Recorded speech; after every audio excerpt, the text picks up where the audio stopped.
Tiniyak ni DPWH Secretary Vince Dizon na sa mga susunod na linggo ay makikita na ang mga konkretong aksyon ng ICI kaugnay sa investigasyon sa mga maanumalya umanong flood control projects. Sinabi niya yan sa isang business conference sa Pasay kahapon. Matatanda ang tinuna ng ilang business group ang mabagal daw na pag-usad ng investigasyon ng ICI. Kabilang dyan ang hindi pagsasapubliko ng pagdinig ng komisyon. Nakukulangan din daw sila sa aksyon ng komisyon at bakit wala pa rin daw napapanagot sa mga sangkot sa katiwalian. Git naman ni Dizon, mapapanagot ang mga sangkot sa katiwalian. Kailangan managot lahat ng dapat managot. Kailangan makulong lahat ng dapat makulong. Kailangan po mabalik ang pera ng mga kababayan natin. Ang pera natin lahat.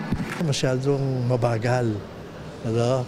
Yung ICI, halip na makatulong na magdagdag ng tiwala sa gobyerno, palagay ko lalo pa nakakasama dahil the way it's happening, parang wala nangyayari.